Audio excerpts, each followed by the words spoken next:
el primer saludo de bienvenida y para hacer una reflexión de apertura, invitamos al gran maestro de la Gran Logia de Chile, venerable hermano Sebastián Jans Pérez, a hacer uso de la palabra.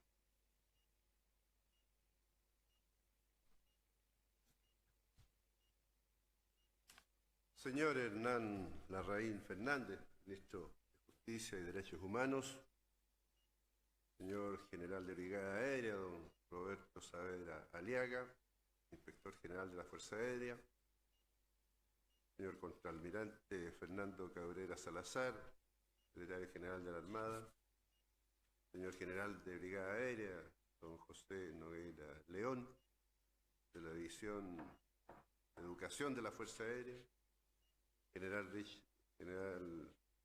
general Richard Soto Salamanca, secretario general de Carabineros, señor general Esteban Díaz Urbina, director de Control de Drogas de Carabineros de Chile, señoras y señores, autoridades masónicas, distinguidas visitas.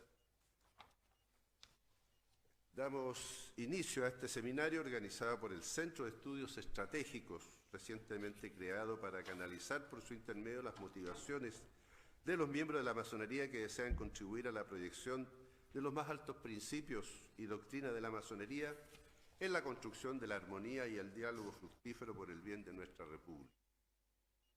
Se ha convocado por medio de este seminario a reflexionar sobre ética, probidad y transparencia en el contexto de una grave crisis que afecta a las instituciones manifestada en el peor escenario, aquel en que ellas aparecen desprestigiadas ante la ciudadanía. Las instituciones pueden tener crisis y problemas a resolver. Sin embargo, cuando pierden su credibilidad ante la sociedad es uno de los escenarios más complejos que pueden enfrentar, ya que toda institución necesita de la credibilidad pública para dar sentido social al relato que las constituye, más aún cuando son parte de la República. Sobre la crisis de las instituciones se ha establecido cierto lugar común como parte de un diagnóstico que tiene distintas y contradictorias comprensiones. Viene a ser un dato de la cotidianidad y pareciera haber hasta cierta ansia mediática por tener a una institución más en la exposición pública debido a la conducta cuestionable o sancionable de quienes deben conducirla. Así, un número de instituciones no menor está en la vereda del desprestigio y la absoluta falta de credibilidad. En esa constatación hay dos datos que nos muestran cualquier diagnóstico: que las instituciones no estaban preparadas para enfrentar un escenario de creciente y persistente desprestigio, careciendo por lo mismo de una capacidad reactiva frente a las causas que la originan, y que las causas del descrédito tienen un mismo origen: la corrupción. Sin embargo, si analizamos la última década, periodo cuando comienza a profundizarse la crisis de las instituciones, parece ser también que hay dos planos distintos para abordar las causas de ese diagnóstico. Uno dice relación con la crisis que afecta a la democracia y el Estado de Derecho y que podría considerarse en el contexto de cierto agotamiento social ante la burocracia o a una reacción frente a las élites por su incapacidad para responder a las frustraciones de sectores rezagados o para responder a los problemas cotidianos de las mayorías. Y en algunos casos a la falta de credibilidad de quienes representan a las instituciones producto de la entronización del personalismo y de un exacerbado ideologismo. El otro plano dice relación con la corrupción que ha penetrado las instituciones en no pocos casos relacionado y amparado precisamente en el personalismo y en la exacerbación ideológica, que han sido caldo de cultivo para el peculado, el tráfico de influencias, el soborno, el abuso de funciones, la colusión, el nepotismo, la obstrucción de la justicia, la conspiración y el clientelismo. Las instituciones surgen en el mundo occidental conjuntamente con el fin del absolutismo y concretamente para llenar el vacío de un mundo determinado por el poder de las coronas, de los reyes y de los príncipes, de los señores feudales y los poderes sustentados en las religiones. La causa de fondo del derrumbe del absolutismo fue la corrupción de las casas reales, de las cortes y sus testaferros. El mundo en que el despotismo imperaba solo requería de voluntades alineadas en torno a propósitos específicos. señalados por las minorías que detentaban el poder político, económico y religioso.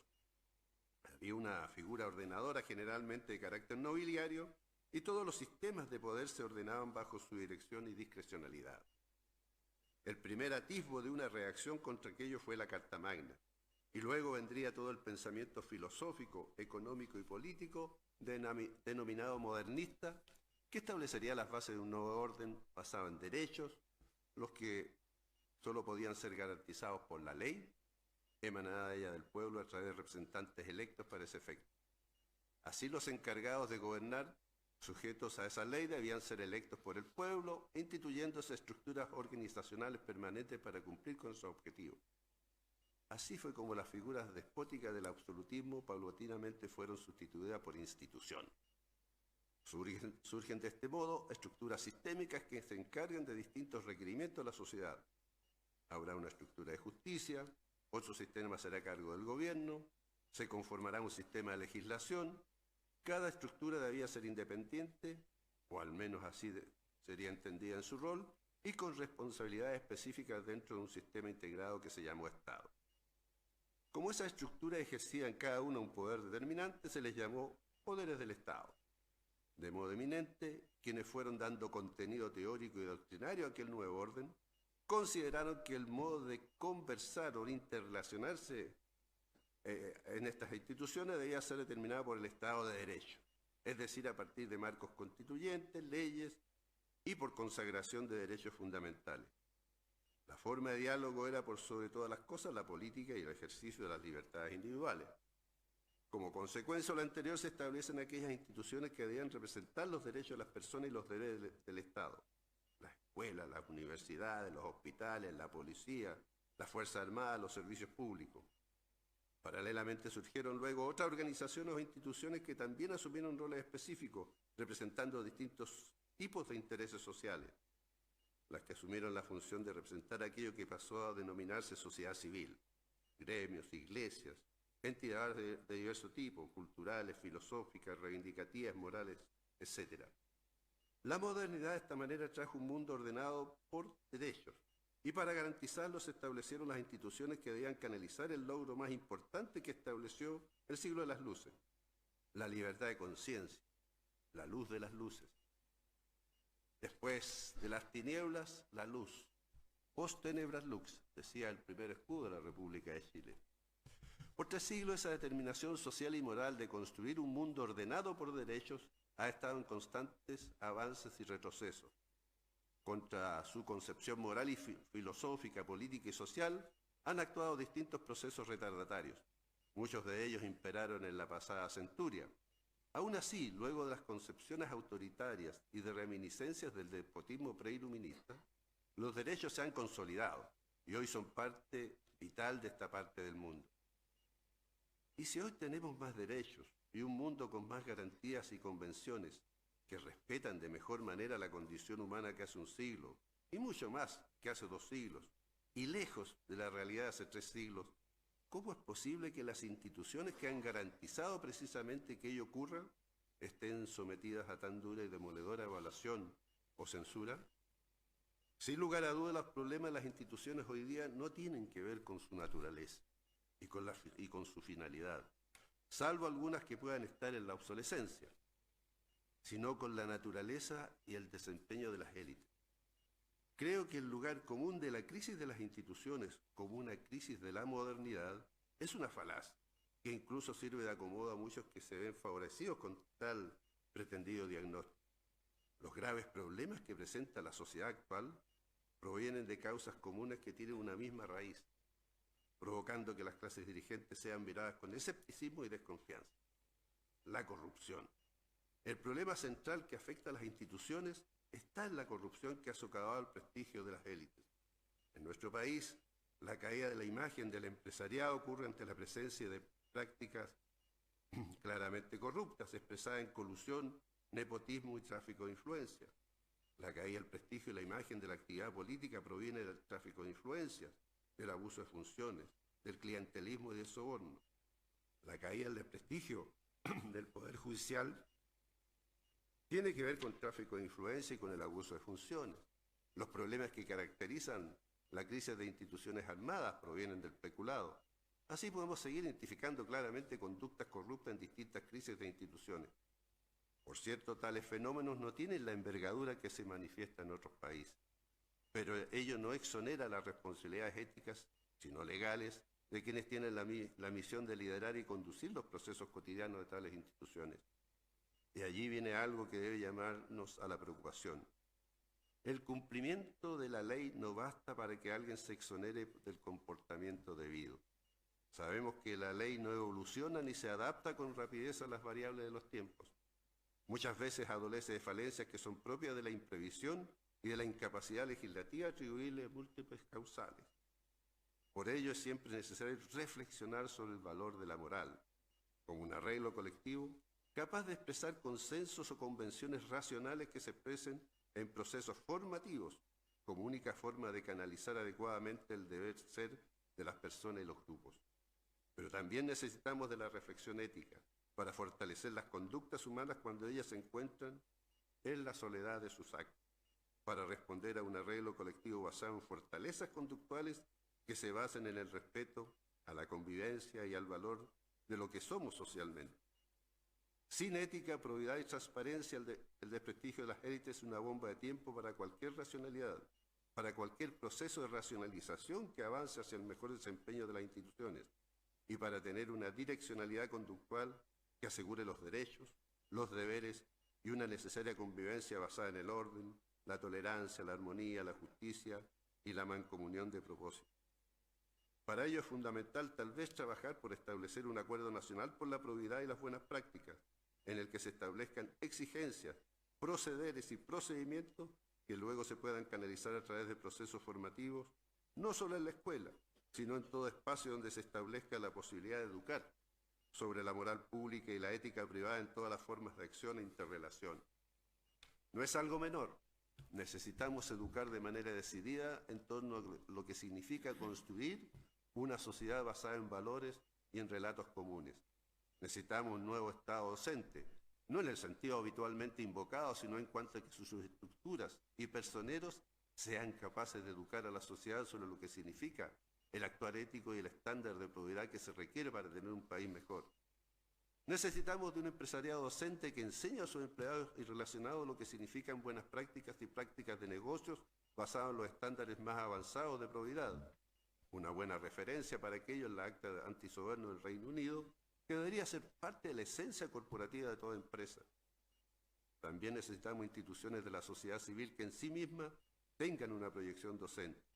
Debemos educar con los mejores ejemplos en torno al país y la sociedad que queremos, sobre el sustento de la ética y la probidad. Agradecemos vuestra presencia en esta jornada en que la masonería se complace en recibir a tan distinguidas personalidades para intentar una aproximación a la necesaria reflexión que debe hacer nuestra República sobre la ética, la transparencia y la probidad en estos tiempos inasibles para nuestro país y la sociedad que lo compone. Muchas gracias.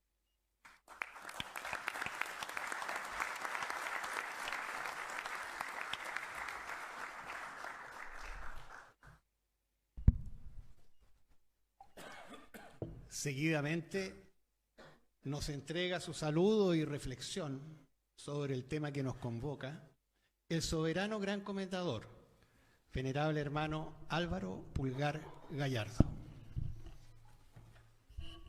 Gracias. Primero debo explicar que el título de soberano gran comendador significa que mi tarea es de docencia en la masonería y docencia para los maestros masones. Es un trabajo interno, no tenemos representación exterior, pero sí nos dedicamos a perfeccionar y a mejorar la calidad espiritual, moral de los maestros masones.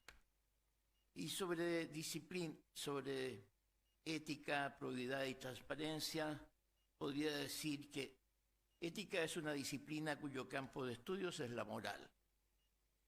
Esto es la reflexión sobre la conducta del hombre y de la sociedad.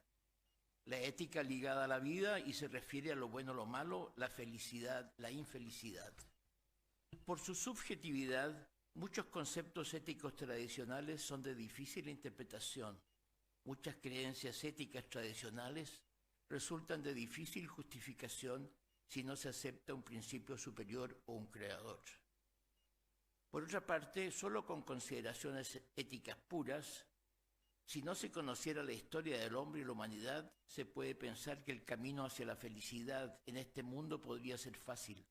Sin embargo, el acontecer en el mundo es muy diferente en todos los campos, especialmente en lo social, en lo político y en la administración pública. El estudio de la historia desde el punto de vista moral, desde la construcción de las pirámides hasta nuestros días, no es alentador para ninguna persona. El mundo en su conjunto ha mejorado mucho en algunos aspectos, pero la pobreza, el hambre y la corrupción no nos abandonan. Como experiencia personal, debo mencionar que he hecho clases durante varios años de la asignatura de ética profesional a alumnos de ingeniería civil industrial, para lo cual tuve que estudiar y prepararme con bastante esfuerzo, con recolección y presentación de casos de la vida real. Todos los años tuve un exceso de casos diferentes que estudiar y comentar en clases. Absolutamente fácil. En el computador, en Google, uno entra y con algo parecido a escándalo encuentra todos los problemas que se han producido en este último tiempo. Todos los años era abundante la información de escándalos en el mundo. Y bueno, algunos, lo que encontré para esta época, bueno, son algunos como el Sename, Caradima, Catrillanca, en fin. La ley de transparencia sobre acceso a la información pública establece principios de transparencia en la función pública, el derecho de acceso a la información sobre la administración del Estado y procedimientos para el ejercicio del derecho. Bueno, el principal objetivo de la Ley sobre Acceso a Información Pública es dar acceso a la información relativa a los actos del Estado a toda la ciudadanía, promoviendo de este modo un sistema estatal más cercano. Esta ley obliga a todos los organismos de gobierno y los servicios públicos a transparentar la información para el cumplimiento de la función administrativa, un paso importantísimo.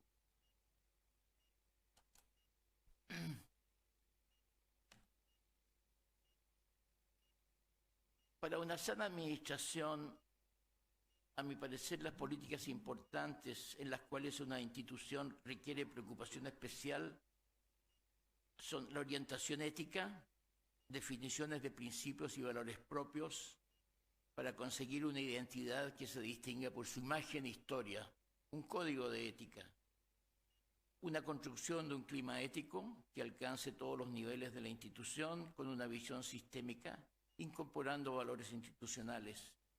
Y los líderes debemos ser ejemplos de conducta y valores. El ejemplo es la mejor referencia ante todos los antecedentes que uno pueda recurrir.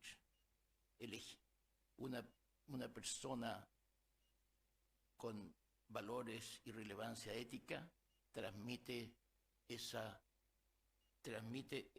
virtud y todos lo apreciamos y podemos seguir esos modelos. La conducta ética se trata de virtudes, las que se deben internalizar como una exigencia individual. Esto pertenece a la conciencia de la persona, lugar inaccesible. Nosotros decimos que es nuestro maestro secreto la conciencia, lugar imposible de advertir y tener las señales de una conducta impropia. Es vital entonces el deseo de servir, la decisión de ser una persona íntegra y honesta.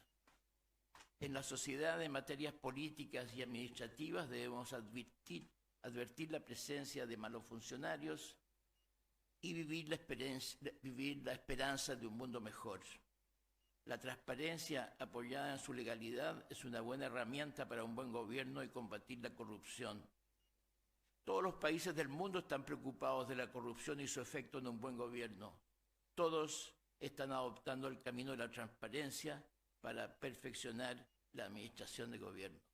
Muchas gracias a todos y esperamos que podamos avanzar en este sentido en esta pregunta. Gracias.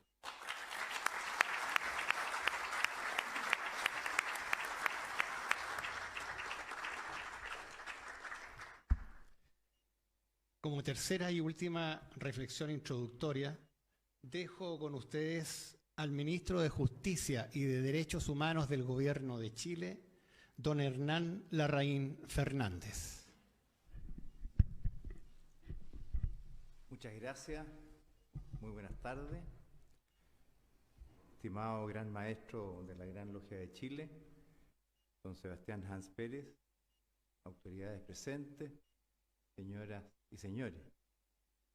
Quiero agradecer la invitación a participar en este espacio de discusión filosófica y moral, invitado a través de un buen amigo, don Carlos Cantero, porque tengo la convicción de que hay pocas cosas tan relevantes para nuestra institucionalidad y para fortalecer nuestro Estado de Derecho como la transparencia en la función pública y la probidad entre quienes la integran. Chile ha dado pasos importantes en esta materia en los últimos años, que se han visto reflejados a través del impulso de diversas normas desde la década del 90, en un esfuerzo permanente por robustecer el desarrollo institucional de nuestro país. Es importante recordar que la Constitución, a partir de la reforma del año 2005, incluyó dentro de las fases de la institucionalidad chilena los principios de probidad y de publicidad, consagrándolo como principios orientadores del ejercicio de las funciones públicas en su artículo 8. Por otra parte, la entrada en vigencia de la Ley 20.285 sobre acceso a la información pública ha significado un cambio muy relevante, muy fuerte en los estándares de transparencia del Estado y en una creación de una cultura de transparencia que dejó atrás la cultura del secretismo que tenía inundado a nuestro Estado. Y finalmente la Ley 20.730 que regula el lobby, que también ha contribuido a hacer evidente las gestiones de intereses particulares ante las autoridades. Todos estos hitos legislativos son el producto del debate y de las propuestas normativas que por años fueron promovidas con el objeto de poner en el centro de la discusión la idea que la modernización del Estado y el perfeccionamiento democrático hoy día solo es posible en el contexto de la transparencia y de la probidad. No obstante los avances, quienes hemos impulsado estas leyes, sabemos que en esta materia la tarea nunca está del todo cumplida, por mucho que hayamos avanzado en estos años. Las reglas y los procesos que pretenden garantizar la transparencia y la probidad deben ser siempre revisados y actualizados.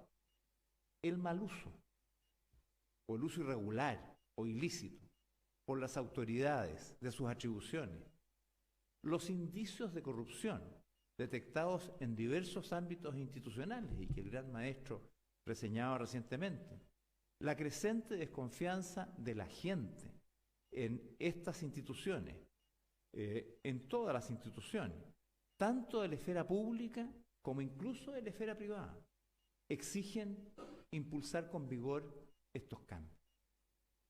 Las comunicaciones, el registro y uso de datos, la disponibilidad de información avanzan en forma vertiginosa y ese ritmo es el que impone naturalmente un desafío a nuestras normas. Y quienes integramos las instituciones del Estado tenemos que hacernos parte de este desafío y además hacerlo de una manera muy activa. Hoy día contamos con una ciudadanía que ha podido acceder a formas más sofisticadas de escrutinio y control de sus autoridades. Nuestra ciudadanía está empoderada por la educación y además asistida por una información que nunca antes en la historia de la humanidad las personas comunes habían tenido. Los ciudadanos de hoy, afortunadamente, nos imponen, nos exigen dar cuenta todos los días de cuestiones fundamentales, como lo son el buen uso de los recursos públicos, la prevalencia del interés general por sobre los intereses particulares en las decisiones y la selección en virtud del mérito, por mencionar algunas de ellas. Es a esta exigencia a la que tenemos que responder con prontitud y diligencia e información abierta, porque de ello depende recuperar la confianza ciudadana en las instituciones por parte de la ciudadanía. En los últimos meses hemos sido testigos de episodios muy complejos en materia de probidad, los que nos han alertado sobre numerosos espacios que en nuestra institucionalidad deben ser revisados porque comprometen su legitimidad. Y un Estado moderno al servicio de las personas requiere siempre preservar dicha legitimidad. Debemos estar conscientes de la naturaleza del poder y de las dificultades que conlleva su ejercicio.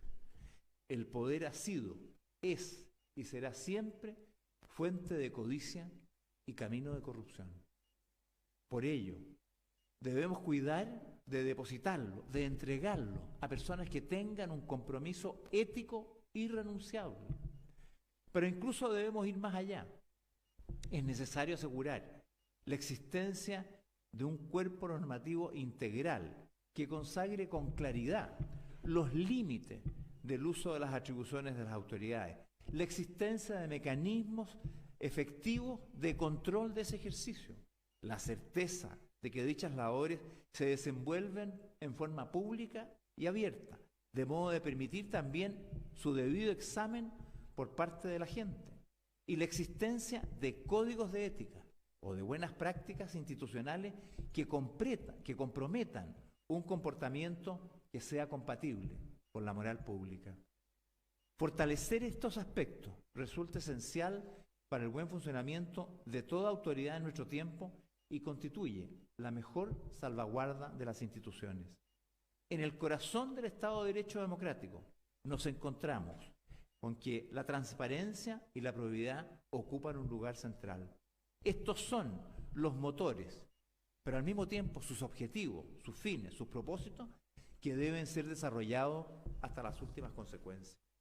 Es por esta convicción que desde el Ministerio de Justicia y Derechos Humanos, en los ámbitos de nuestra competencia, por cierto, hemos impulsado iniciativas tendientes a consagrar la publicidad y transparencia, por ejemplo, en los sistemas de selección y nombramiento de las personas que cumplen funciones judiciales. Una parte de ella ya tiene avances en la tramitación del proyecto de ley que modifique el régimen notarial y registral, y en poco tiempo más ingresaremos los proyectos que incluyen la reforma a los sistemas de nombramiento de los jueces y también de los fiscales, con el propósito de ir avanzando en asegurar prácticas adecuadas a lo que es un ejercicio ético y probo del nombramiento de autoridades centrales en uno de los poderes del Estado.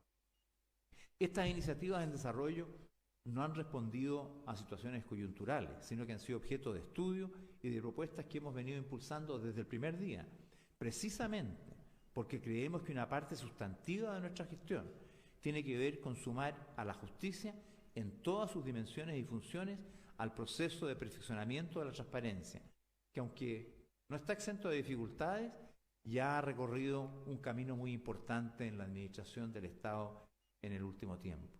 Sin embargo, han sido precisamente estos hechos a los que hemos hecho referencia y que se han nombrado en estas reflexiones los que impulsan a actuar con mayor rapidez, con mayor sentido de la urgencia, para que esta situación no llegue a una crisis de la cual nos resulte muy difícil salir. Finalmente, es importante destacar que estas instancias de reflexión, como la que asistimos en el día de hoy, tienen un gran valor. Como he señalado, el resguardo de la probidad y la prevención de la corrupción son temas dinámicos que deben estar siempre en permanente revisión en todo el ámbito institucional. La información y la discusión franca son un elemento central en esta tarea. Muchas gracias.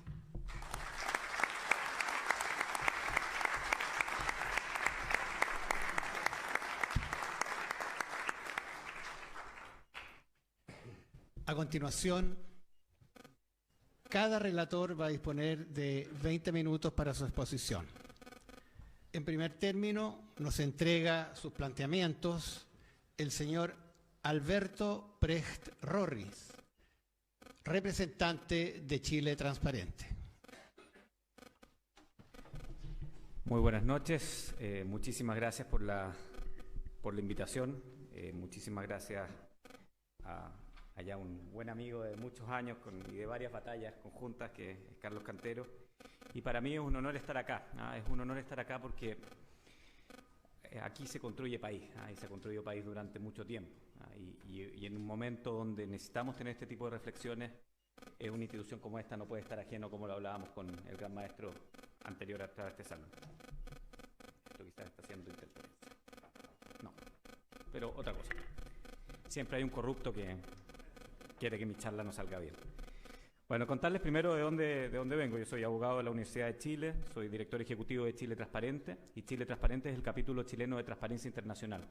Nosotros somos una institución que está presente en más de 120 países del mundo. Somos más de 1.300 personas que trabajamos en la institución. Nuestra sede central está en Berlín. Y nacemos en el año 96, por el año 96, cuando una serie de funcionarios del Banco Mundial que trabajaban en África, todos ellos alemanes, se daban cuenta cómo las empresas alemanas sobornaban a los distintos mandatarios, dictadores o presidentes de los distintos países africanos. Cuando iban a Berlín, la respuesta era: esta es la forma de hacer negocios. Y era tan la forma de hacer negocios que quizás ustedes muchos saben, las coimas se aprobaban en los directorios. Era algo absolutamente lícito. Bueno, si tengo que entrar a Ruanda a trabajar, es evidente que tengo que pagar coima, apruébamela en el directorio para que efectivamente saber cuánto es el presupuesto. Eso ha cambiado mucho, sin duda. Hay algunos que lo siguieron haciendo hasta hace poco, como Odebrecht, que tenía un departamento de coimas. Y eso ha sido comprobado y está hoy día, de hecho, han salido nuevas revelaciones de ese departamento de operaciones especiales. Por supuesto, no se llamaba de coimas, pero más lindo decirle operaciones especiales. Y entonces estos funcionarios del Banco Mundial se rebelan bastante contra esta respuesta tanto del gobierno alemán como de las empresas alemanas y empiezan a decir: mira, la verdad que estamos fallando en algo, porque hasta ese momento la reflexión de la corrupción era más bien una reflexión que la dejábamos a los ámbitos personales o a los ámbitos más bien de nuestros entornos más espirituales, más sociales, pero lejos de los entornos estatales. Había muy poca legislación anticorrupción. Estados Unidos tenía alguna ley de la época de Jimmy Carter que condenaba las prácticas corruptas en el extranjero, la FCPA, una que otra norma por ahí. El caso chileno, lo único que había hasta ese momento eran algunos dictámenes de los años 70 de la Contraloría General de la República que hablaban del principio de probidad, pero muy bien acaba de decir el ministro de Justicia, el principio de probidad no lo tuvimos establecido en nuestra Constitución sino hasta el año 2005. Entonces, muy lejano, pero no ajeno a la conducta humana. Uno podría decir que siempre hemos estado entre el debate de lo corrupto y lo íntegro. Lo podríamos poner en términos del bien y el mal, del yin y el yang, del cielo y el infierno. Cada uno le puede dar su connotación según su aproximación. Es un debate que siempre tenemos. Yo cuando doy estas charlas a públicos que son cristianos, les digo: miren, hasta ustedes estuvieron muy bien hasta Génesis 2. De Génesis 2 en adelante todo se pudrió, porque ahí efectivamente empieza a verse el problema de la corrupción. Y si uno ve los cuentos bíblicos, son cuentos de corrupción, todos aquellos. Pero no teníamos esta conceptualización, no teníamos claro que era corrupción y lo veíamos como un fenómeno más bien ético individual. Y esto empieza a cambiar en los años 90 crecientemente y empieza a verse como un fenómeno efectivamente de crisis institucional. Es un fenómeno que era importante de llevar a los foros internacionales y que era importante también que los estados se hicieran parte. Y así nacen las primeras convenciones internacionales en materia de anticorrupción.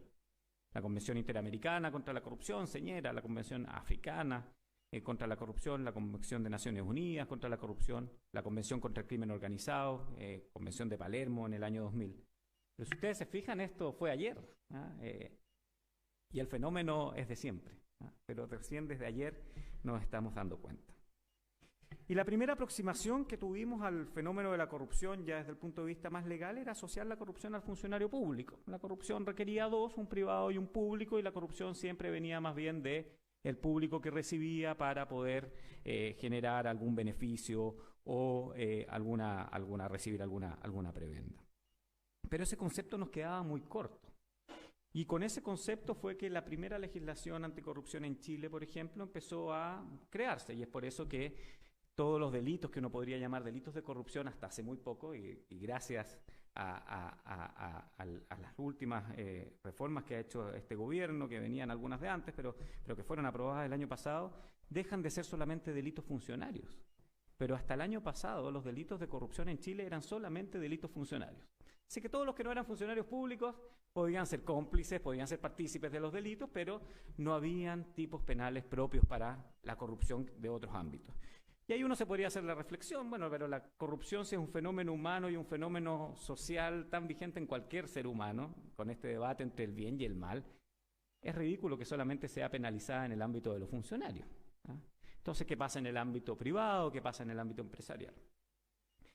Y es por eso que en el año 2014, en Transparencia Internacional, hicimos un cambio del concepto de corrupción y redefinimos el concepto de corrupción. En general, el concepto de corrupción que se ocupa en la academia es el concepto de Transparencia Internacional.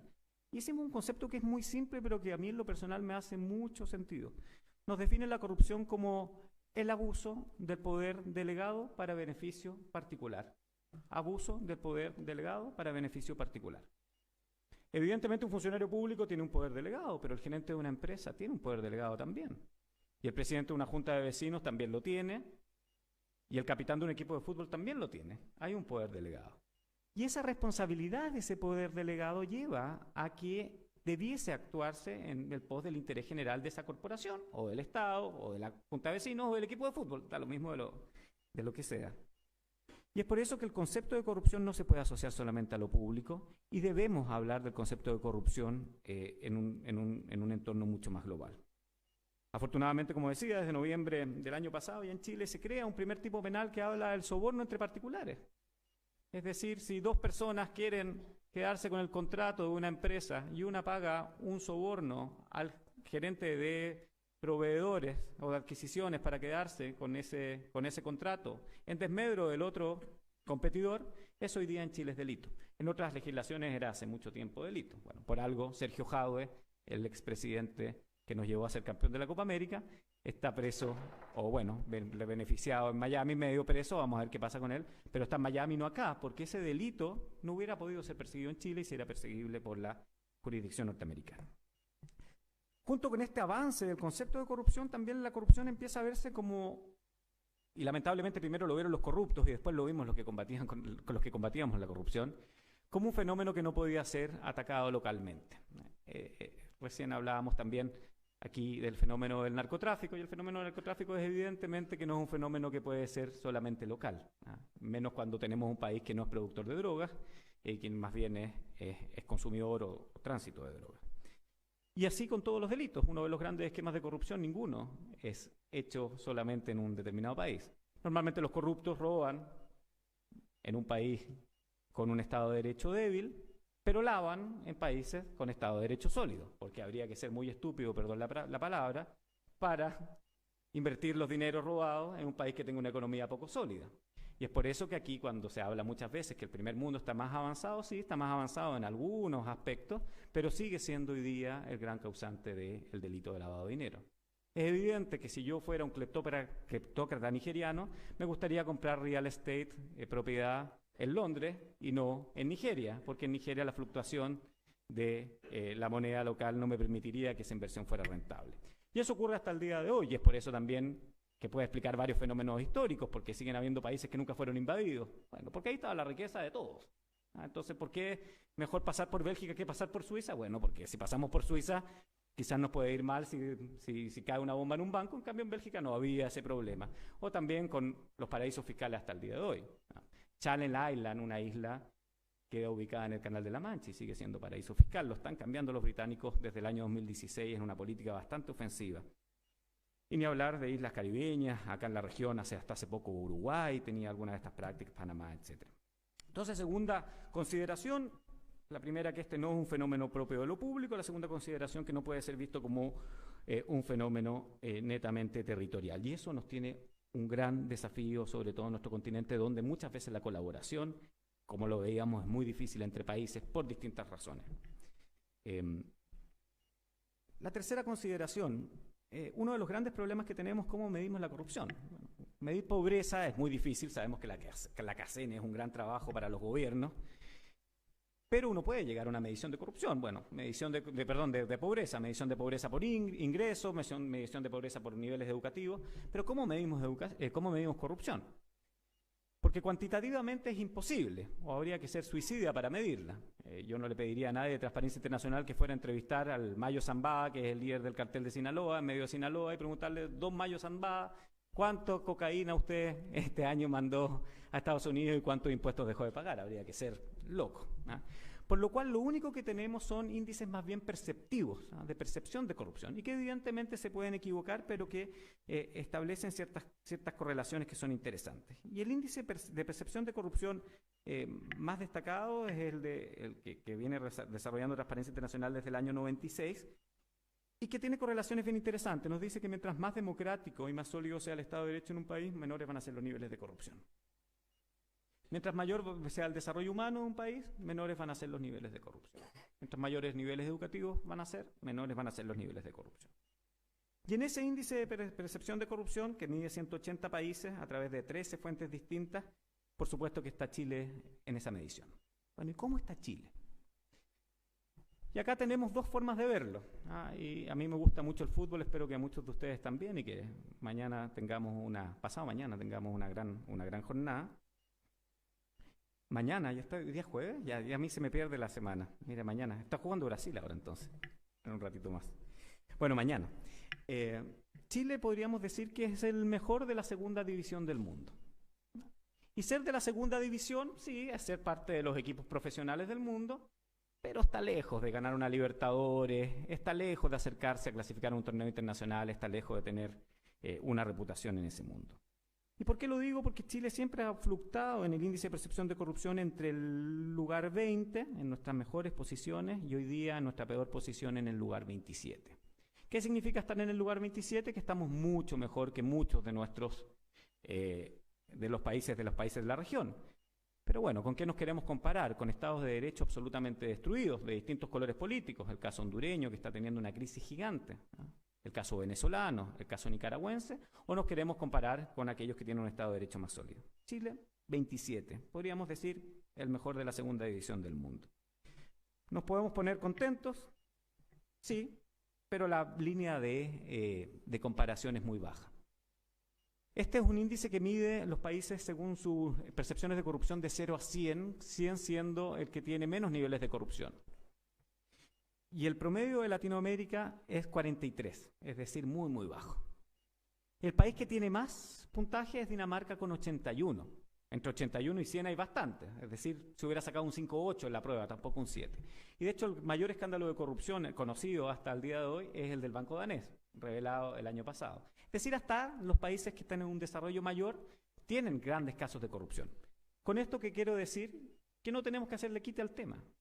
Los escándalos de corrupción llegaron, aparecieron y estaban desde siempre, y van a llegar para quedarse, van a volver a ocurrir, y van a ocurrir incluso en nuestras propias instituciones. Lo hablábamos recién. Las grandes ONG del mundo estamos viviendo problemas grandes. Amnistía Internacional está en una crisis severa, Oxfam está en una crisis severa. En Transparencia Internacional también nos preocupamos. Bueno, en 120 países donde operamos, con 1.300 funcionarios, ¿habrá alguno recibido algún soborno alguna vez? Bueno, es posible que lo haya hecho. Entonces es muy importante que no nos ceguemos al fenómeno de la corrupción. Bueno, ¿por qué ocurre la corrupción? Ya hay distintas aproximaciones y a mí me gusta mucho una del profesor Robert Klitgaard, que nos dice lo siguiente: donde existe mayor monopolio de la decisión, donde existe mayor discrecionalidad y donde existe menos transparencia, es el caldo de cultivo perfecto para que los problemas de corrupción puedan aparecer. Y si uno empieza a pensar en nuestros casos de corrupción desde el último tiempo, ¿dónde han ido apareciendo? Donde estos tres ingredientes estaban presentes. Donde había monopolio de la decisión, donde había discrecionalidad en el uso de los recursos y donde había una falta de transparencia. En esos contextos la corrupción es más importante. Efectivamente, Chile, y bien lo decía el ministro, ha ido avanzando fuertemente desde la agenda desde el año 1994 y desde el año 2005 con paso bastante más presuroso, pero a mi juicio seguimos más bien al ritmo de Luis Fonsi, es decir, despacito. Como que vamos arreglando las cosas, pero con mucho cuidado, porque efectivamente el combate a la corrupción es distinto que el combate al crimen común, porque el combate a la corrupción es también un combate a crímenes que son relacionados con el poder. La semana pasada sacamos un reportaje donde colaboramos con Canal 13 de las elecciones de un partido político, ustedes lo podrán haber visto, y evidentemente eso molesta al poder. Entonces, ¿qué es lo que hacen hoy día? Se querellan contra nosotros. Entonces, los que denuncian corrupción finalmente tienen que ir a tribunales a explicar por qué denuncian corrupción. Bueno, eso ocurre. En otros países te matan. Afortunadamente en Chile estamos muy lejos de eso. Pero eso ocurre. Entonces, hay temor para hablar del tema de la corrupción. Hay temor para vencer la corrupción. Y uno lo que pediría es que la sociedad sí fuera mucho más valiente en atrapar el fenómeno. Sobre todo en el caso chileno, y con esto no sé cómo voy de tiempo, pero voy llegando a mi cierre, porque en el caso chileno estamos absolutamente a tiempo. El otro día, escuchando a la alcaldesa de La Pintana, y bueno, por supuesto ustedes sabrán mucho más, nos decía que el problema del castillo eran 6 cuadras. 6 cuadras. No es un estado completo como Sinaloa, no es un país completo como ha ocurrido en otros países de la región. Son 6 cuadras. En el caso de la corrupción en las distintas instituciones, ustedes mismos se han dado cuenta, bueno, son ciertos departamentos, ciertos lugares donde nos quedamos. Ayer me dio tanto gusto escuchar al ministro Espina que decía que el castigo para el mal uso de gastos reservados quieren que tenga 20 años de cárcel. Claro, porque cuando se están ocupando gastos que eran para la defensa nacional, para la inteligencia, para fines que eran personales o para distraerlos, bueno, eso debiese tener una sanción mucho mayor, está poniendo en riesgo la seguridad del país. Qué bueno que se esté avanzando no tan despacito este último tiempo, qué lástima que sea después de todo lo que hemos sabido. ¿Somos más corruptos que ayer? No lo sé, pero lo que sí es claro es que somos más ricos que ayer. Y cuando hay más riqueza, hay más posibilidades de robar, evidentemente. Este era un país exportador de cebo. Esas eran nuestras principales exportaciones. Cuando fue la crisis, el gran auge aurífero, empezamos a exportar trigo. Y después ya, por supuesto, las guaneras, el salitre, el cobre, y empezamos a hacernos ricos. Y este es un país que económicamente le ha ido bien. Y por ende también la prevalencia del fenómeno de la corrupción va cambiando, porque cuando hay más dinero también esos fenómenos prevalentes cambian. Y es por eso que hoy día en Chile tenemos trata de personas. Y es por eso que era algo impensado hasta hace 5 años. Que muriera una ciudadana dominicana, como murió Maribel Pujols el año pasado o antepasado, en la frontera abandonada por coyotes, era algo que nosotros lo veíamos en las películas de la frontera mexicana. Este era un país, cuando yo era niño y cuando ustedes eran jóvenes o niños, recordarán que lo que se consumía en las poblaciones era neopren, pegamento. Hoy día los niños ya no se drogan con pegamento, no se drogan solo con pegamento. Hoy día tienen acceso a drogas mucho mayores. Hablábamos recién de la marihuana creepy, hablábamos de la cocaína. Nuestra prevalencia cambió. Y es por eso que también nuestro traje de combate tiene que cambiar. No puede seguir siendo el mismo, no podemos seguir con pistolas de agua combatiendo el crimen organizado y al fenómeno de la corrupción. Y lo mismo ocurrió en las instituciones. Las instituciones empezaron a tener mayores recursos. Solo para terminar. Estamos en un punto de quiebre, en un punto de inflexión importante. No es posible eliminar la corrupción totalmente, pero sí es posible disminuirla. Y para eso hay 3 componentes que son fundamentales. El primer componente, la lucha contra la corrupción en el ámbito moral. Volver a los principios, lo que hablábamos y lo que hablaba el gran maestro. ¿Son los demás los corruptos o también nosotros ayudamos a que esa corrupción ocurra? Desde lo cotidiano hasta lo mayor. Y hemos logrado cambiar prácticas, sin duda en lo personal lo podemos hacer. Segundo, y que es algo que en Chile está muy presente y afortunadamente, la indignación social. Que nos moleste que una subsecretaria vendiera frutillas en su auto, está muy bien. Pero nos tiene que indignar con mucha más razón aquel que está haciendo mal uso de los recursos públicos y que está avanzando en esquemas de gran corrupción. Nos debiese indignar. Y en Chile nos hemos indignado, pero esa indignación tiene que aumentar. Y lo tercero, el combate desde lo legal. Y ahí hay que pasar de Luis Fonsi con el Despacito, quizás a un merengue ripiado, algo más rápido, para que efectivamente, cuando alguien tome la decisión incorrecta de cometer un delito de corrupción, sepa que le va a costar moralmente, socialmente, pero también legalmente. Muchas gracias.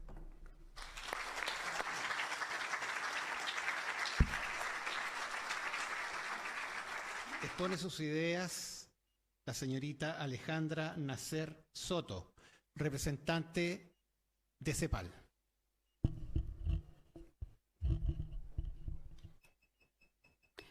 Bueno, muchas gracias por lo de señorita, en primer lugar. Muy buenas noches a todas y todos. Quiero agradecer especialmente a la Gran Logia de Chile, representada por su gran maestro y por su soberano gran comendador. Tengo una larga historia con la Gran Logia de Chile, por lo tanto estoy muy contenta de estar acá. Don Carlos Cantero, quien realmente nos invitó. Finalmente llegué yo, pero parece que es bueno porque hice un poquito de equilibrio de género en esta mesa, además de poner colorido, porque por suerte vine con mi chaqueta roja. Y, ¿no es cierto? ¿Verdad? Muy importante. Y bueno, agradecer especialmente, ¿no es cierto?, a todos los que están aquí presentes por escucharnos. Con Alberto tenemos larga data también de estar en eventos similares. Y yo, como cuando me tomo el micrófono me alargo, yo voy a colocar mi alarma, mi cronómetro, para no pasarme. Y además les quiero contar que traigo una presentación PowerPoint que quizás es más que nada para que no se aburran tanto y vean un poquito más, más gráfica de lo que yo quiero comentarles. Y ya se me fue. Bueno, me avisan cuando esté cerca de la hora, por favor. Bueno, primero contarles que la Comisión Económica para América Latina y el Caribe, la CEPAL, es una de las 5 comisiones regionales con las que cuentan las Naciones Unidas. Y esta es la que pertenece justamente a nuestra América Latina y el Caribe. Nosotros tenemos oficina, la sede, digamos, de la CEPAL se encuentra aquí en Santiago de Chile, pero también tenemos sedes subregionales. Una está en México para atender a los países de Centroamérica, otra está en Puerto España para los países del Caribe y tenemos oficinas nacionales en Buenos Aires, en Brasilia, en Montevideo y Bogotá y además una oficina de enlace en Washington, D.C. Y lo que yo quisiera comentarles es que CEPAL en realidad no es el organismo que se encarga de los temas de corrupción en Naciones Unidas, pero sí nos encargamos de recoger las necesidades, las situaciones y asesorar y entregar colaboración y asistencia técnica a los países de la región para que sus instituciones públicas y el Estado en general sean más eficaces, más eficientes, más transparentes. Entonces, en ese sentido, nosotros llevamos estudiando lo que pasa con la gestión pública y con los procesos de reforma del Estado y la modernización de la gestión pública en los últimos 40 años. Y eso nos demuestra que hemos avanzado hacia un camino que me parece ser un camino necesario, dadas las situaciones que hoy en día estamos viviendo en toda nuestra América Latina. Yo les quiero decir, con mucho dolor, que nuestro continente es el más desigual del mundo. No es el más pobre, pero sí el más desigual. Y nos parece que los aspectos que tienen que ver justamente con la falta de probidad, de transparencia, de ética y, por cierto, la corrupción son gran responsables, ¿no es cierto?, de esta desigualdad. Entonces, permítame, muy corto, resumirles un poco la historia que hemos venido nosotros estudiando para llegar hoy en día a estar impulsando políticas de un nuevo paradigma al cual le llamamos gobierno abierto, que justamente tiene como principios fundamentales, ejes principales, políticas de transparencia, acceso a la información, rendición de cuentas y, por cierto, con mucha fuerza, la participación de la ciudadanía en los asuntos públicos. Y entonces podemos ver ahí en ese gráfico o en esa figura que efectivamente hemos pasado de una antigua gestión pública de los años 80, donde los servicios públicos se dedicaban solamente a generar productos, insumos y proyectos, ¿no es cierto?, en función de cuántas carreteras se construían, cuántas escuelas se construían, en fin, a una gestión basada en resultados, donde ahora lo que nos importa son realmente si con esas carreteras disminuimos los tiempos de transporte, si hay menos accidentes, si la escuela, con esa cantidad de escuelas hay mejor educación, en fin. Entonces, esa gestión basada en resultados va dirigida a que todo lo que se hace en la gestión pública, las políticas, los programas y los proyectos públicos que normalmente van ligados a un Plan Nacional de Desarrollo y a planes institucionales con objetivos estratégicos, generen políticas, planes y proyectos que sean eficientes, eficaces, transparentes y de calidad. Es decir, eficaces que realmente cumplan con lo que los programas públicos están diseñados, que lleguen al público objetivo. Eficientes que, por supuesto, se hagan con el mejor optimización de recursos públicos, y de calidad, decir que realmente nosotros ofrezcamos como servicios públicos la calidad. Y esto a través de una serie de indicadores y mediciones de desempeño. Y todo esto ha sido maravilloso en los países de la región, unos más atrasados que otros, pero en general todos están trabajando en función de esta gestión por resultados. En ese sentido, todas las políticas, los acuerdos regionales de los países han recomendado que las tecnologías de información y comunicación se apliquen a la gestión pública, es decir, una aplicación a los procesos de negocio del Estado intensiva de las tecnologías de información, más que nada, no solo, digamos, porque hoy en día tenemos las herramientas, sino porque significa mejorar la gestión pública, significa que haya una fluidez a través de la interoperabilidad de los sistemas, de la información y de los recursos públicos. Y fueron naciendo sistemas como los CIAFI, los CICFE y todos aquellos sistemas presupuestarios que lo que hacen justamente no solo es agilizar la gestión pública interna, sino que además que todos los temas presupuestarios, ¿no es cierto?, sean más vigilados, porque a través de sistemas tecnológicos es más difícil meterle mano. Y entonces empezaron a surgir además muchos sistemas para los trámites públicos, los sistemas de ventanilla única, todos podemos sacar un certificado de nacimiento por internet, todos podemos pagar nuestras contribuciones por internet y en fin, una serie de trámites. La mayoría de los países de la región ya tienen hoy un sistema, un portal de trámites del Estado. Simultáneamente comenzaron a salir las redes sociales. Yo creo que aquí todos tenemos en nuestra mano un celular, smartphone, donde el Facebook, el Twitter y una serie de otros instrumentos, ¿no es cierto?, redes sociales han hecho que las personas se comiencen a poder comunicar de manera fluida, donde la horizontalidad de la conversación con los ministros, con el presidente de la República, hoy en día hay presidentes que sencillamente se comunican vía Twitter, y entonces esto de alguna manera empieza a empoderar a las personas, ¿no es cierto? Y todo esto, y terminando un poco la historia, hace que las personas estén generando escrutinio público permanente, estén, ¿no es cierto?, como decían por ahí, con algún sentimiento de indignación cuando siente que los recursos públicos están mal utilizados, porque mal que mal nosotros pagamos impuestos y con esos impuestos el servidor público los administra y los trabaja y queremos que los optimice al máximo y que me entreguen, ¿no es cierto?, los servicios para los cuales ellos están ahí en esa posición. Y entonces, a esa gestión por resultado hubo que incorporarle 3 nuevos elementos, que son la transparencia y el acceso a la información pública, que son la rendición de cuentas de todo lo que se hace, ¿no es cierto?, con fondos públicos, y la participación ciudadana y ojalá la colaboración. Y la colaboración es un paso más allá de la participación porque tiene que ver con hacer las cosas conjuntas. No es solo el tomar la consulta pública, no es solo para tomar decisiones, sino para generar una cogestión entre los servidores públicos y las personas. Y entonces, en este proceso, también comenzaron a surgir sistemas, ¿no es cierto?, que ayudan a que las personas empiecen a conocer más cómo se están trabajando los fondos públicos. Por ejemplo, los portales de acceso a la información de proyectos de inversión pública, saber quién lo licitó, cuánto costó el monto del proyecto, en qué etapa se encuentra. Hay georreferenciación donde además pueden ver exactamente los lugares en los cuales se está apuntando, ¿no es cierto?, los proyectos de inversión pública. Es decir, se comenzó a transparentar a través de estos portales. Yo siempre les muestro el panorama regional, digo, de América Latina, y muestro más de uno, no solo de Chile. Y ahí están los enlaces a los portales, ¿ya? Pero en general la mayoría de los países ya tienen portales de proyectos de inversión pública donde muestran efectivamente cómo y dónde se gastan los dineros del público.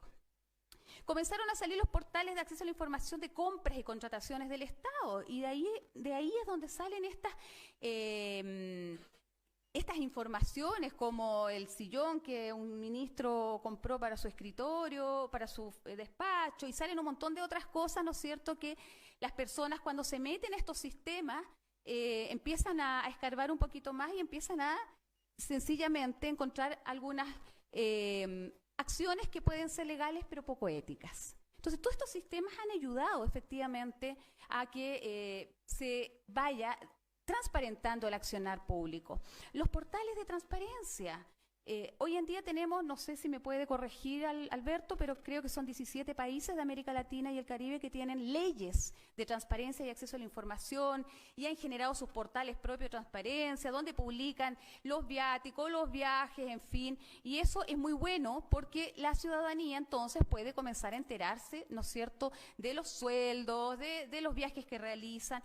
Y bueno, y eso provoca, ¿no es cierto?, que muchos situaciones de corrupción vengan y salgan a la luz.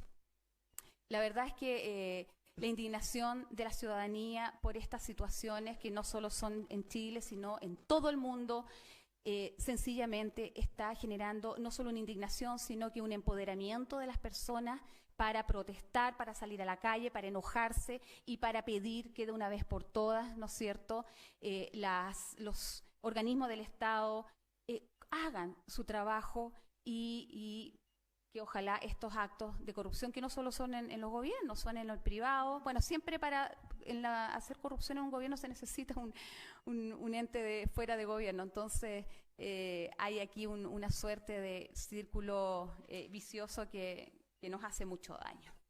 Entonces, este es un gráfico que Alberto lo habló, yo se los muestro, es de la percepción del índice de percepción de la corrupción, que yo lo que muestro es del año 2005, que es el más a la derecha, y muestro el primero que aparece en el cuadrante superior izquierdo, que es el 2019, y ustedes podrán ver que la situación no cambia. Es decir, desde los años 2005 al 2019, considerando que todos los años sale este índice de percepción de la corrupción, que por cierto, como bien lo dice, es la percepción de las personas, pero por Dios que válido. Yo cuando tengo la percepción de que son corruptos, y con todo esto, y aquí es donde quiero hacer la hilación con lo que comencé, con la voy a hablar una palabra que nosotros la inventamos, no sé si existe, pero con el eficientar la gestión pública, con indicadores, con mediciones, con sistemas de evaluación, monitoreo y seguimiento, con meterle transparencia, las leyes de acceso a la información, y con todo lo que vemos, la percepción no baja.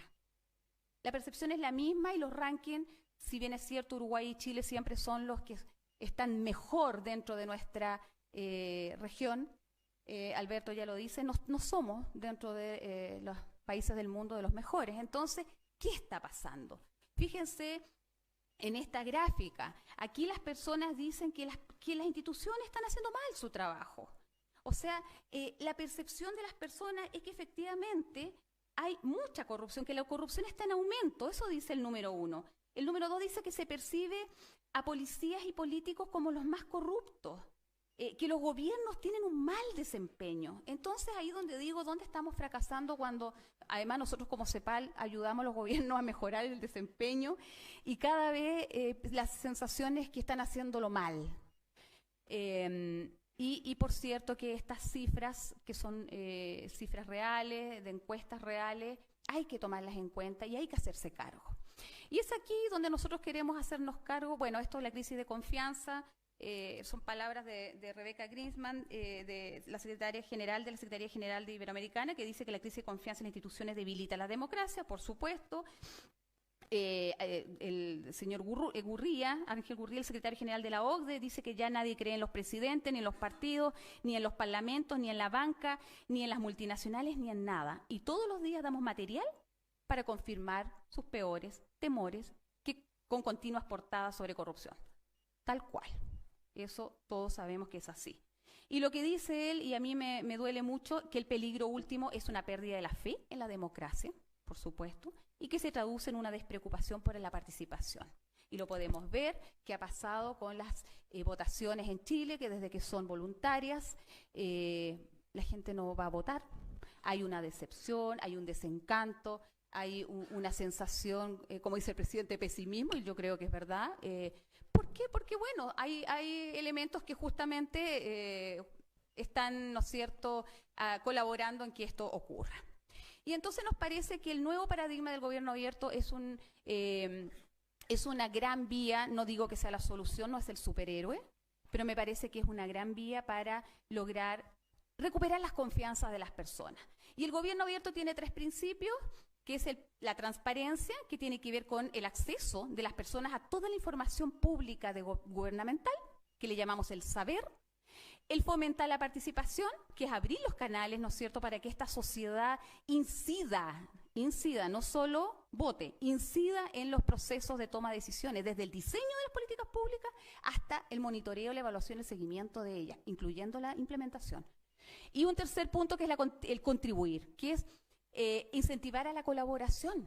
El acervo de información que hay en la ciudadanía es tremendo, y las personas, cuando colaboran, recuperan la confianza. Y es un círculo absolutamente virtuoso. Cuando hay confianza, participan, cuando participan, terminan colaborando, y por lo tanto esto me parece que es tremendamente importante. Esto requiere una nueva forma de relacionamiento entre el Estado y las personas. Significa escucharlas, y no solo escucharlas, sino hacerlas partícipes de los procesos. Y eso significa un cambio cultural. Aquí la gestión del cambio es tremendamente importante, porque no estamos acostumbrados los servidores públicos a que las personas hagan las cosas conjuntas con uno. Entonces, menos el diseño de las políticas públicas, lo más, ¿no es cierto?, una consulta ciudadana, pero el sentarse a diseñar proyectos, programas, planes, es muy complejo, lo hemos visto en algunos países, pero en general todavía es muy incipiente. Entonces, el gobierno abierto, que es este nuevo paradigma, lo que hace es un tejido de prácticas, valores y cultura. ¿Por qué prácticas? Porque hace las cosas distintas. Es que, ¿no es cierto?, el Estado se siente con la ciudadanía y generar colaboración y abrir la información, y ojalá en formatos abiertos y estructurados para que puedan ser tomados, utilizados, reusados, combinados para hacer nuevos significados, para generar nuevas soluciones en el día a día de las problemáticas de la comunidad. Valores, porque tiene que ver con ética, con probidad, tiene que ver con la honestidad. Por lo tanto, es un tejido de prácticas, valores y cultura, porque efectivamente la cultura, ¿no es cierto?, de los organismos públicos es cerrarse, es no entregar la información, por distintas razones, no por maldad, digamos, pero sí hay una cultura de no, ¿por qué voy a entregar la información? Me la van a malversar, me va a traer problemas, en fin. Entonces, la verdad es que el paradigma del gobierno abierto requiere mucha voluntad política, y a veces no hay tanta voluntad política, y de ahí es que surge la Alianza para el Gobierno Abierto, que es una alianza mundial que fue creada por 8 países inicialmente en el seno de las Naciones Unidas, de nuestra organización, en la 66ª Asamblea General de las Naciones Unidas en el año 2011.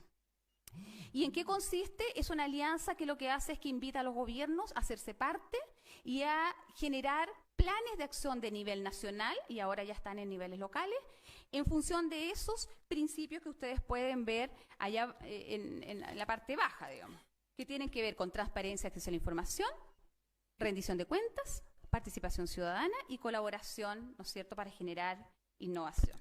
Ahí les coloqué la foto de nuestra secretaria ejecutiva, porque ella es embajadora de la Alianza para el Gobierno Abierto, la única embajadora de América Latina y el Caribe. Por lo tanto, nosotros estamos impulsando políticas de gobierno abierto en los países, estamos asesorando a los países, estamos yendo a los países para generar sus planes de acción. Los planes de acción los tienen que hacer conjuntamente con la sociedad civil. ¿Y en qué consiste? En comprometerse con acciones claras, concretas, que vayan en la vía de la rendición de cuentas, de la probidad, de la integridad pública y de todo lo que estamos conversando. Hoy en día hay 79 países que son parte de la Alianza para el Gobierno Abierto, y de América Latina y el Caribe son 17. Los países voluntariamente ingresan a la alianza, dejan un organismo público que es el que debe estar a cargo de hacer el llamado para generar el plan de acción, y esos planes de acciones deben cumplirse en un lapso de 2 años. Entonces, rápidamente, no sé cómo estoy en el tiempo, pero les quiero mostrar algunas iniciativas que han salido de estos planes de acción. Esta gráfica, bueno, a ver, esta gráfica lo que muestra es cómo han ido evolucionando desde los primeros. Hay países que ya están en su cuarto plan de acción. Chile, que por cierto depende, la mesa de gobierno abierto se encuentra liderada por el Ministerio de la Secretaría General de la Presidencia a través de la Comisión de Probidad y Transparencia. Nosotros como CEPAL somos parte de esa mesa de gobierno abierto, lo hemos asesorado, ya van en el cuarto plan de acción.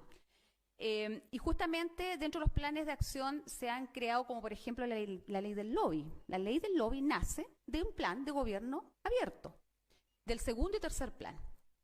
27 países de la región ya cuentan con al menos un instrumento legal que regula aspectos, ¿no es cierto?, que están vinculados a las estrategias, a la integridad y la ética en la función pública.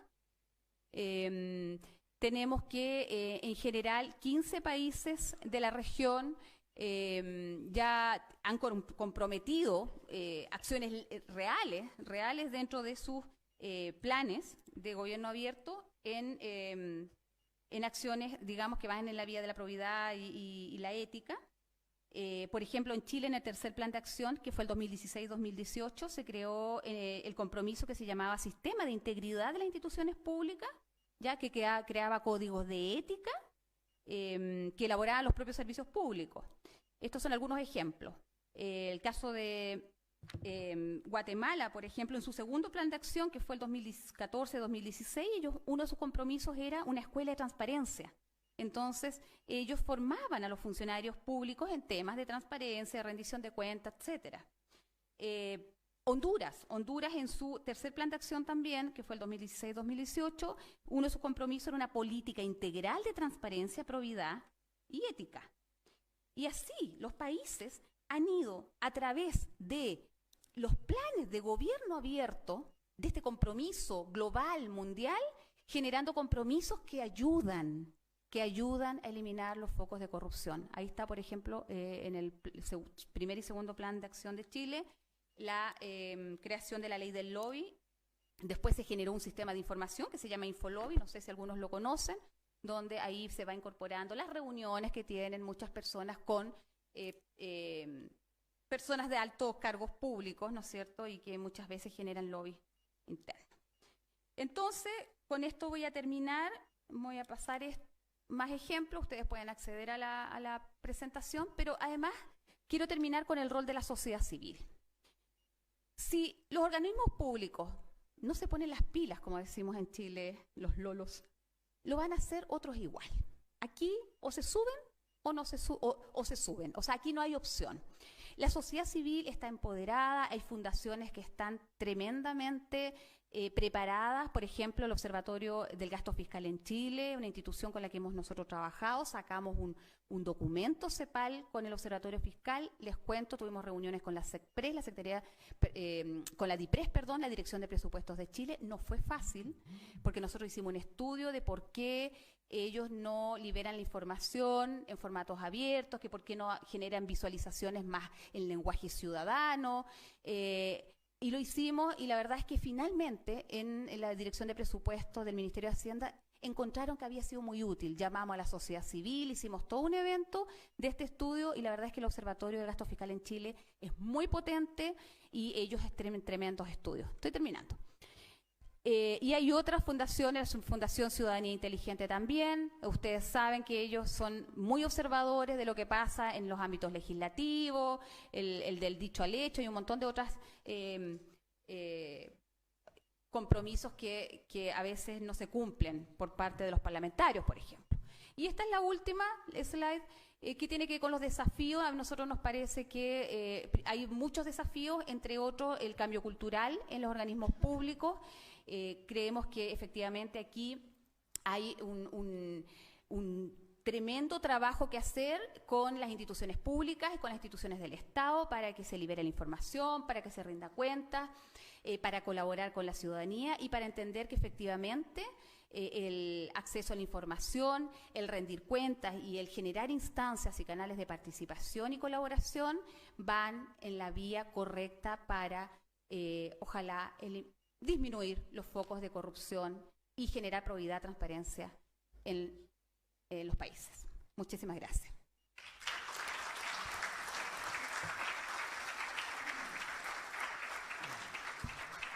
Para uso de la palabra, el presidente del Centro de Estudios Estratégicos, don Carlos Cantero Ojeda.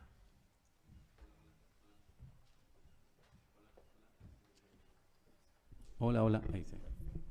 Bueno, muy buenas tardes. Muchas gracias por su asistencia. Intentaré ser breve, brevísimo, en lo posible. Quiero agradecer la presencia de nuestras ilustres expositoras y expositores que nos han orientado. Y quiero decir que esto lo asumimos como un desafío que parte con esta reflexión. Son 3 seminarios y esperamos en el último hacer propuestas concretas respecto de cómo avanzar en esta línea. Yo no acostumbro a leer, voy a leer, porque quiero tener mucha precisión respecto de lo que quiero decir. Va en un sentido que es complementario a lo que se ha hecho hasta ahora y tiene un sentido eminentemente masónico. Más y mejor ética para Chile. La masonería chilena busca asumir su liderazgo en la promoción del pensamiento y la reflexión sobre los grandes desafíos de nuestro tiempo, convocando transversalmente a todos los sectores. Lo hace desde su vocación ética, filosófica e iniciática. Ética ocupada del conjunto de normas que dignifican el comportamiento humano. Filosófica no para filosofar, no nos equivoquemos, para la vigencia de los principios y valores fundamentales, e iniciática como experiencia espiritual de cambio desde una etapa de vida a otra, es decir, a nuevos estados de conciencia individual y social. Los chilenos crecimos en una sociedad orgullosa de la probidad de sus instituciones. En las últimas décadas, todo aquello se ha derrumbado. Enfrentamos una crisis ética. No es coyuntural. Es una crisis estructural. En las instituciones públicas y privadas, porque alcanza a todo el espectro político, a distintas clases sociales, a diversas generaciones. La élite, esa minoría rectora de la sociedad, protagoniza una epidemia de corrupción por la cantidad de casos, el número de involucrados, la magnitud del dinero defraudado. Para salir de esta crisis, Chile requiere más y mejor ética, una profunda reflexión para asegurar que los cimientos son sólidos. Los masones venimos de una larga tradición de constructores. Sabemos que no se puede construir si los fundamentos no son sólidos y estables. Si queremos cambiar y reparar, no se puede seguir haciendo más de lo mismo.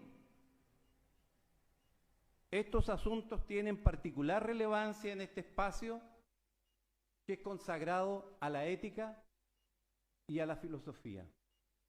Y para nuestras ilustres visitas, cada cosa que está aquí tiene un simbolismo que representa nuestro cosmos, que es lo que nos preocupa. Siempre se aborda la corrupción desde el derecho positivo, desde las normas constitucionales, las leyes de transparencia y de probidad dictadas en los últimos años, que por cierto ayudan enormemente a avanzar, y quizás esa transparencia es lo que permite tener tanto conocimiento y tanta conciencia de las irregularidades. Sin embargo, estas normas parecen inocuas, inútiles para contener el deterioro ético y la extensión de la corrupción. El problema es anterior. Se da en la coherencia entre la ética fundante y su praxis en nuestra institucionalidad. Los grandes filósofos, desde el fondo de la historia humana, nos enseñan que la realidad se construye en el lenguaje, en los conceptos fundamentales, en las definiciones basales que establecen los límites éticos y legales, que dan sentido y sustento a la vida en la sociedad. La crisis ética que nos ocupa es un fenómeno multicausal y les invito a que veamos algunas de sus principales dimensiones. Repito, son miradas desde la ética y desde la filosofía. Primero, se trata del impacto de un paradigma materialista, una concepción minimalista del ser humano que ha alterado el sentido de la vida y los valores del vivir. Reduccionismo que cosifica a la persona y la dimensión espiritual esencial e inalienable del ser humano, garantizada en la Constitución política.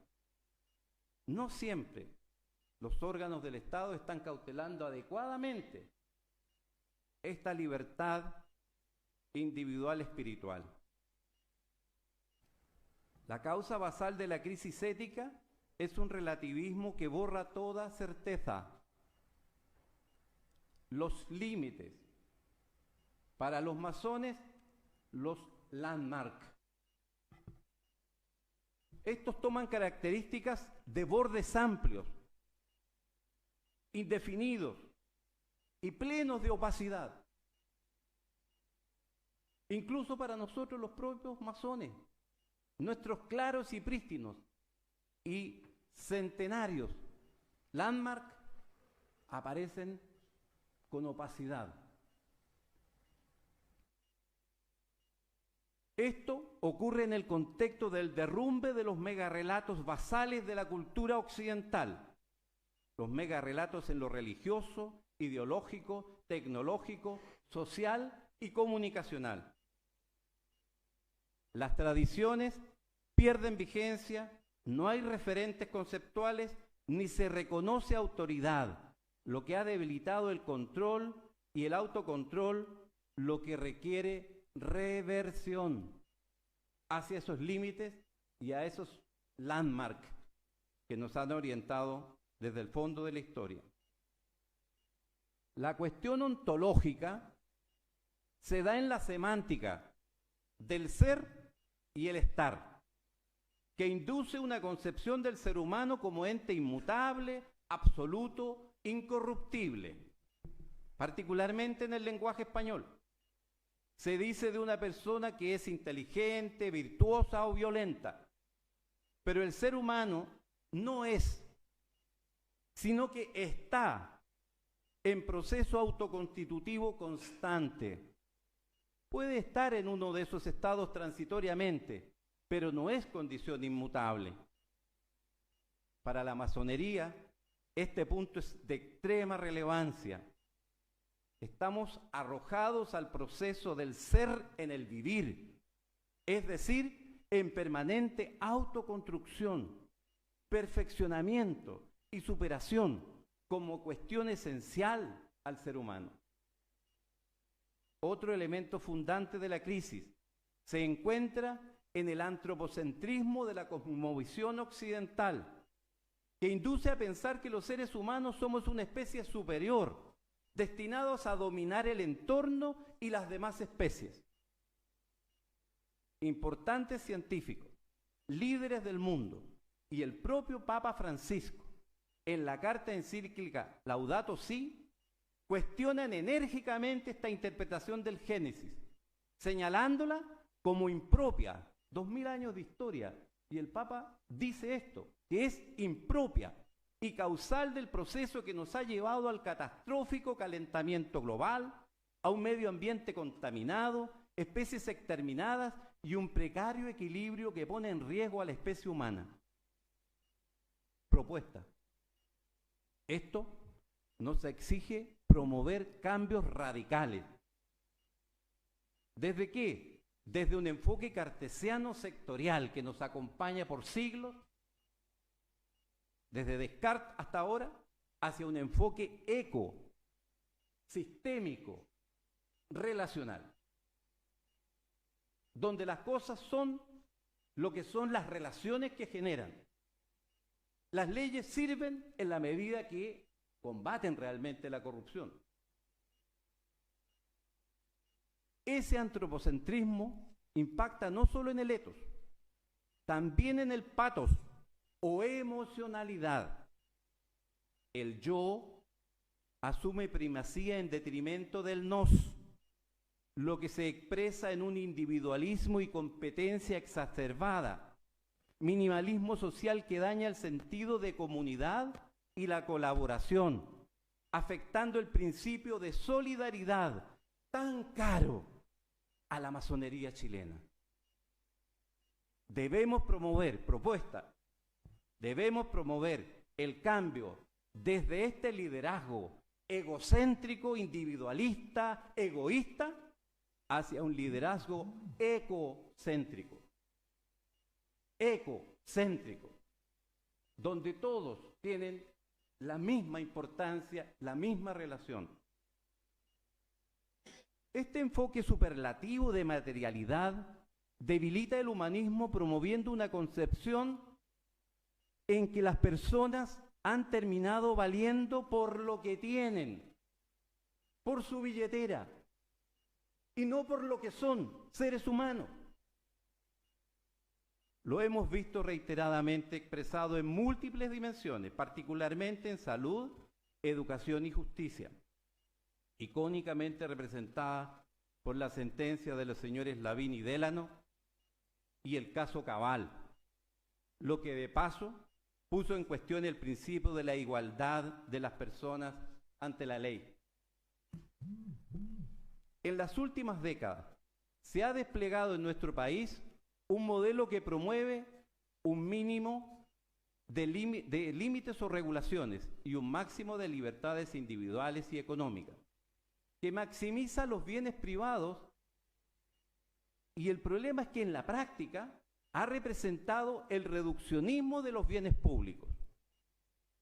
El problema está en que el modelo ha sido llevado al extremo, extendiéndose a un relativismo sistémico que expresa algo así como: se es más libre si se niegan todos los límites, lo que ha llevado a muchos a transgredir la legalidad, extremando los límites en lo económico, en lo ambiental y en lo valórico.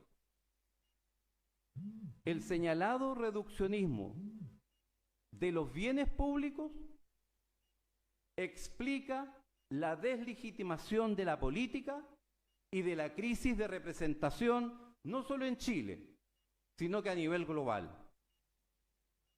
Y que, por cierto, pone en riesgo la institucionalidad y la gobernabilidad democrática.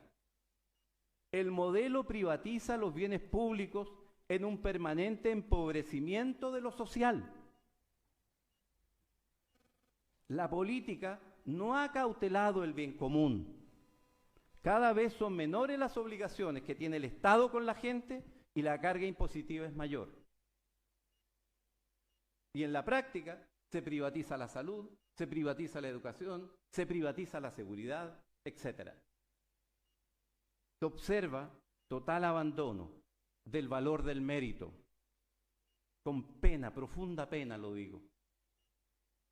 Cada vez son más habituales los casos de nepotismo en los cargos públicos y una endogamia social y político partidista que lleva a favorecer a los cercanos en todos los sectores, sin exclusión.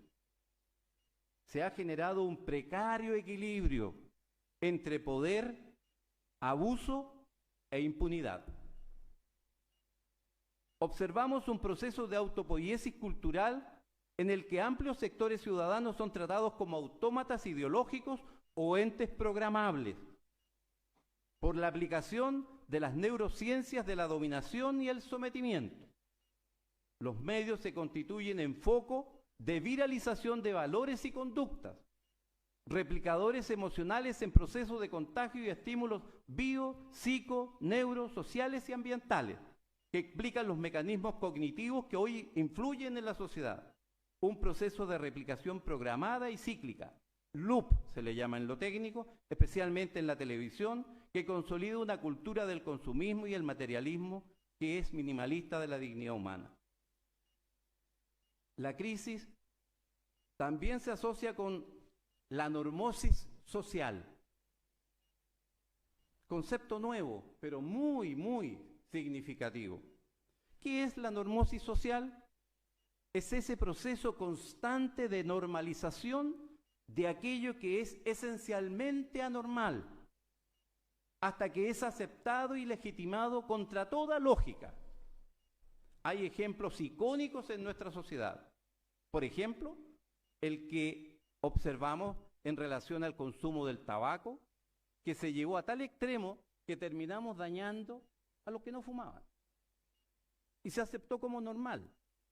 Hasta en las clínicas se fumaba.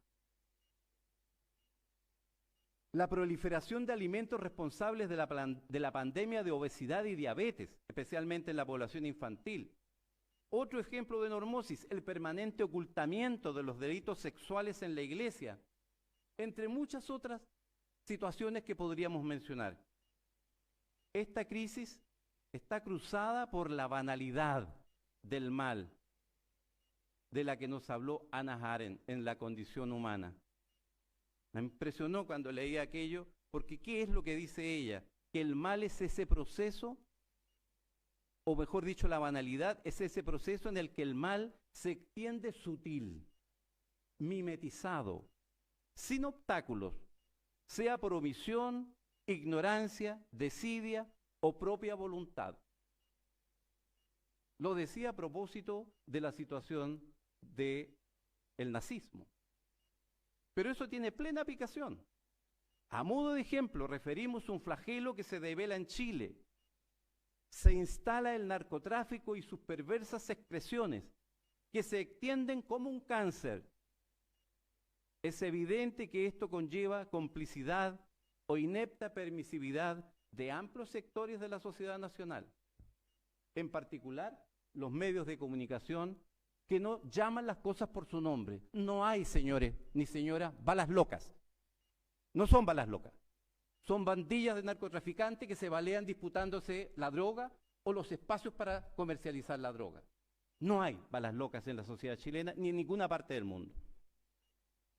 Normosis, banalidad del mal, levedad del ser, están con nosotros desde el fondo de la historia.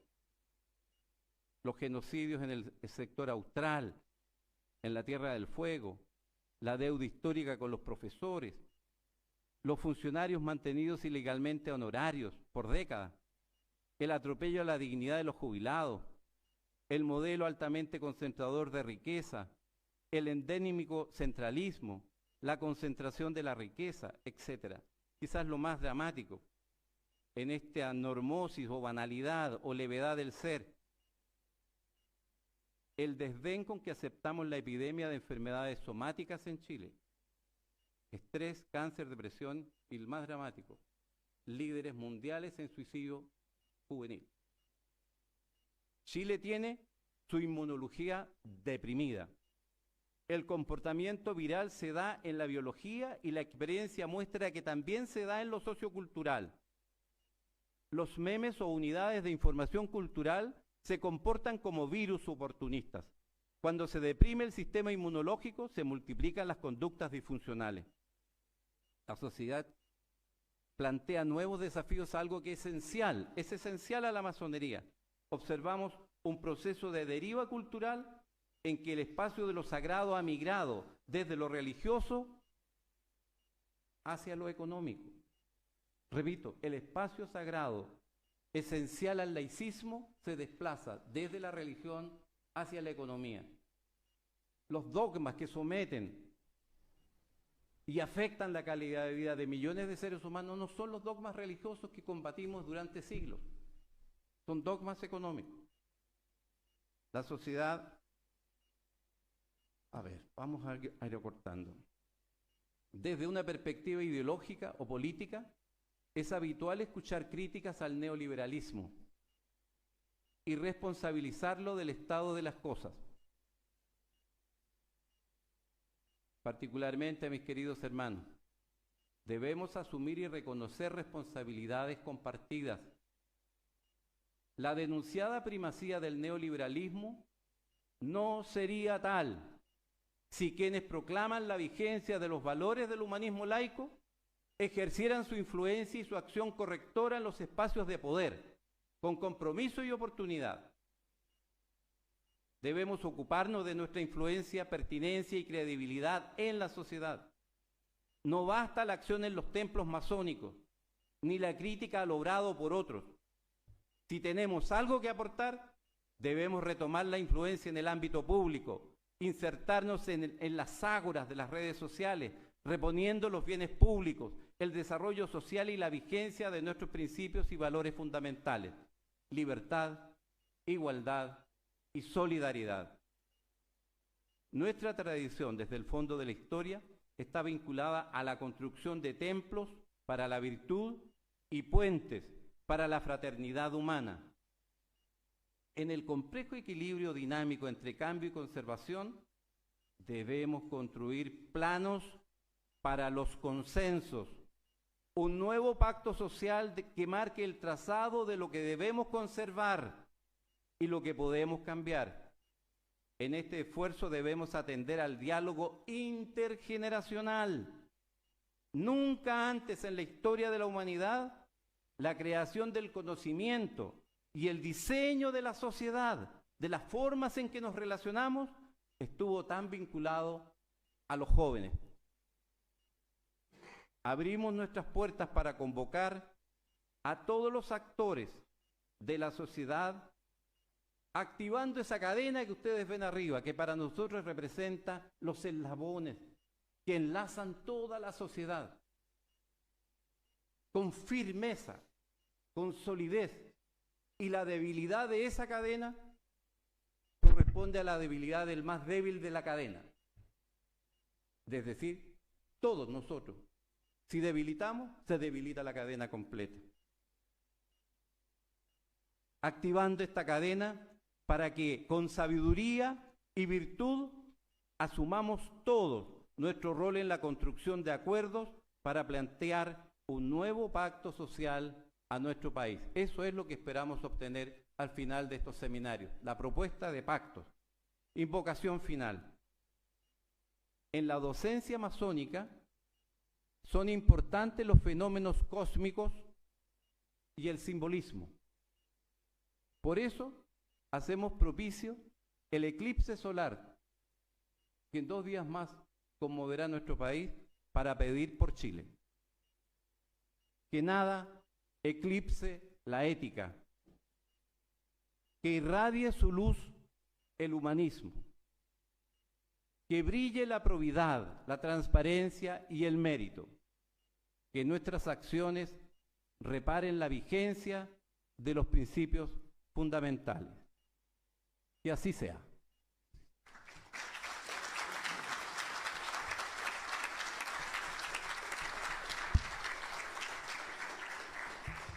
A continuación, dejo con ustedes a don Gabriel Vega Sáez, miembro del Comité Ejecutivo del Centro de Estudios Estratégicos.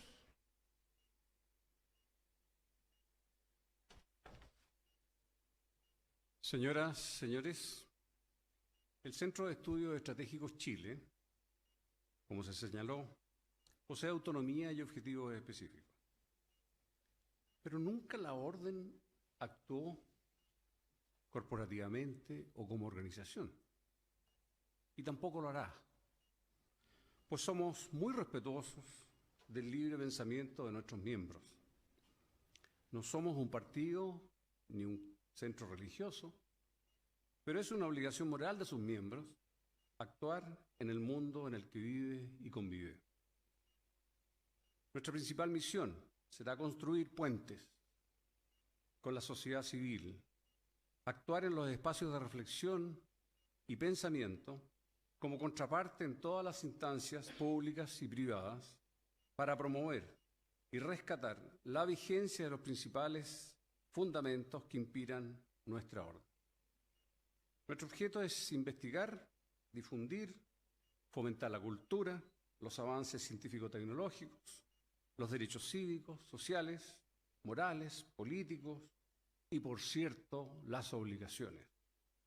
a través de charlas, seminarios y estudios en temas tales como la cultura, la historia, la filosofía, la promoción de los principios y valores y virtudes del hombre, el cuidado del medio ambiente y una palabra un tanto ausente hoy día, la educación,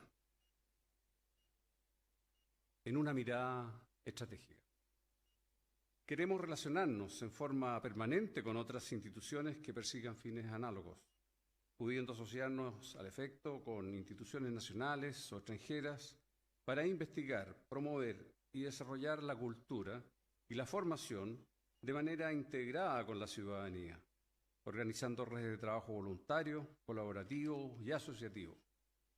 Nuestras primeras actividades serán organizar, invitando a integrarse a todos los interesados de la sociedad civil y miembros de la Orden en las siguientes iniciativas: un observatorio sobre laicismo, un observatorio sobre transparencia, ética y probidad y desafíos de la sociedad digital.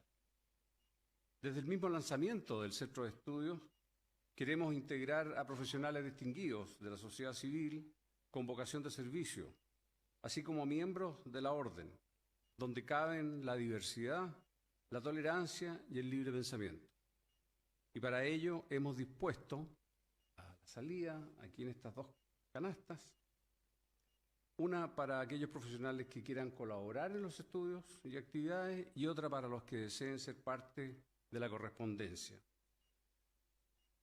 También hay un mail, el mismo que se usó para las confirmaciones, confirmaciones@granlogia.cl, para poder enviar sus documentos, sus instancias de participación.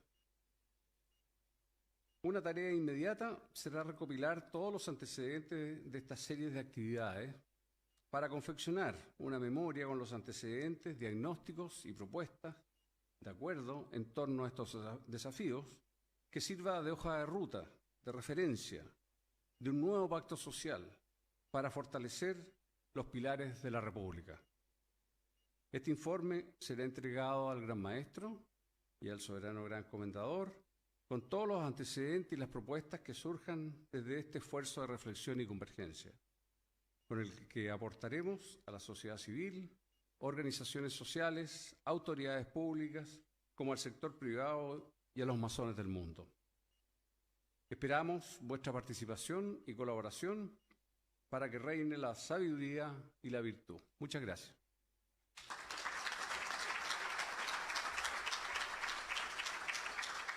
En virtud de la hora, vamos a dejar hasta aquí esta reflexión, dejando muy claro que nos quedan 2 jornadas más.